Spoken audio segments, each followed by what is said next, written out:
Chapter 1: The Crash.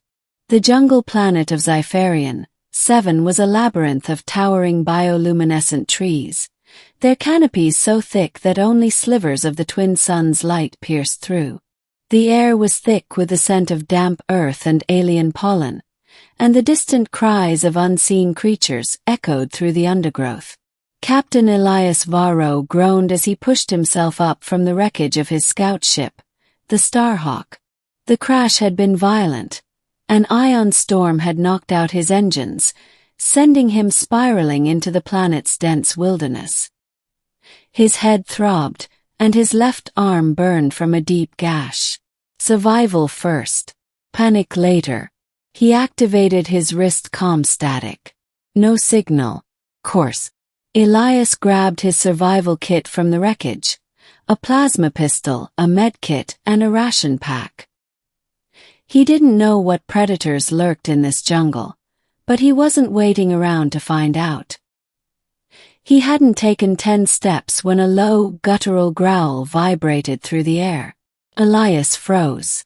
Something was watching him. Slowly he turned, and there she was. Chapter 2: The Beastwoman. Perched on a fallen log, her golden eyes gleaming in the dim light, was a creature unlike anything Elias had ever seen. She was humanoid, tall, lithe, and covered in sleek, spotted for the color of burnt amber. Her ears were feline, twitching at every sound, and a long, sinuous tail flicked behind her like a whip. Claws extended from her fingers, digging into the bark beneath her. But the most striking thing was her expression, pain. She bared sharp fangs in a snarl, but her body was tense, her right leg slightly raised. Elias's eyes flicked down. A thorn, massive, barbed, and oozing a faint green liquid, was lodged deep in her thigh. She hissed, her voice a mix of animalistic fury and something almost intelligible. "If you keep looking, I'll pounce." Elias blinked. She spoke. Before he could react, she lunged, not at him but past him, landing in a crouch between him and the wreckage. Her muscles coiled, ready to strike.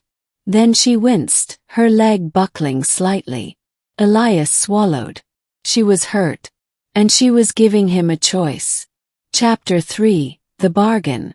"Now hurry and get the Thorn Out," she snapped, her voice a growling purr. Elias hesitated. If he helped her, would she kill him afterward? If he didn't, she might attack him now. Slowly he raised his hands.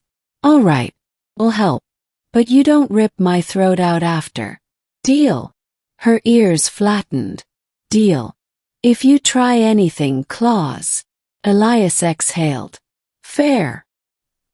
He approached cautiously, kneeling beside her. The thorn was the size of his finger, buried deep. The flesh around it was inflamed, the green liquid likely some kind of toxin. "This is going to hurt," he warned. She bared her teeth.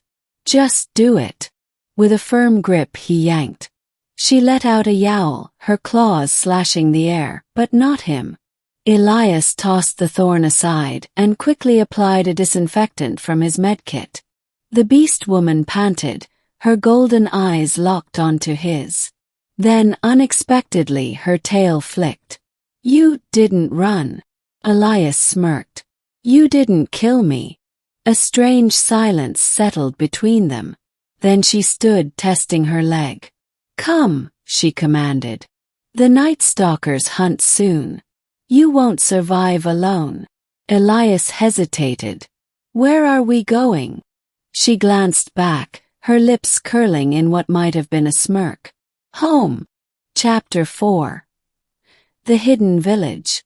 Her name was Risha, and she was one of the Xipheri, a race of felinoid humanoids native to the planet. As they trekked through the jungle, she moved with effortless grace, leaping over roots and vines while Elias struggled to keep up. "So, you live in a village?" he asked, panting. "A clan nest," she corrected.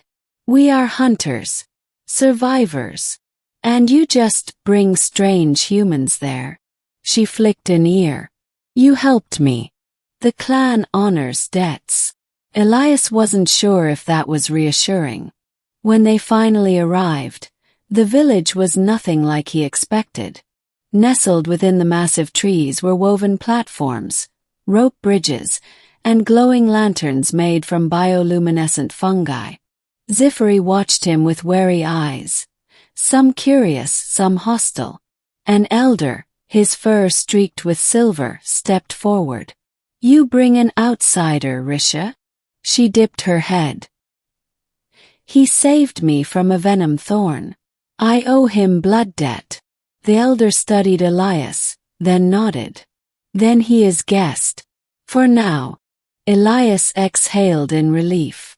But as Risha led him to a resting platform, she leaned in, her breath warm against his ear. Stay close. Not all here trust outsiders. Elias swallowed. He was safe. For now. Chapter 5. The Night-Stalkers. That night, the jungle came alive with screeches and howls. Elias jolted awake as something heavy thudded against the tree below. Risha was already on her feet, claws out. They're here. Who? Night-Stalkers. They smell your blood. Before he could react, a massive bat-like creature slammed into the platform, its maw dripping saliva. Risha pounced, tearing into it with feral fury. Elias grabbed his plasma pistol, firing at another that swooped down. The battle was chaos, claws, fangs, and plasma bolts lighting up the dark. Then, just as suddenly as it began, the creatures retreated. Risha was bleeding from her shoulder, but she grinned. You fight well, for a soft skin. Elias smirked. You're not so bad yourself. Their eyes met. Something unspoken passed between them. Chapter 6. The Choice. Days turned into weeks. Elias learned the Zifiri ways. Hunting, climbing, even their language. And Risha. She was always near. Watching. Teasing.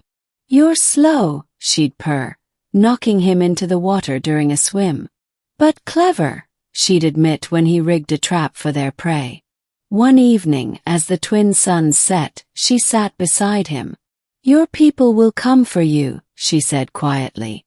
Elias knew it was true. His distress beacon had been activated before the crash. Will you go? He looked at her, her fierce eyes, her proud stance. And he knew his answer. Epilogue: The Pounce. When the rescue ship arrived, the crew found Elias waiting. But he wasn't alone. Risha stood beside him, her tail flicking. The officer frowned. Captain Varro, we're here to. He stays, Risha growled. Elias grinned. Actually, I think I will. And before the crew could react, she pounced, knocking him playfully into the grass. The Zifiri cheered. The humans stared. And Elias. He laughed, knowing he'd found something far more valuable than rescue.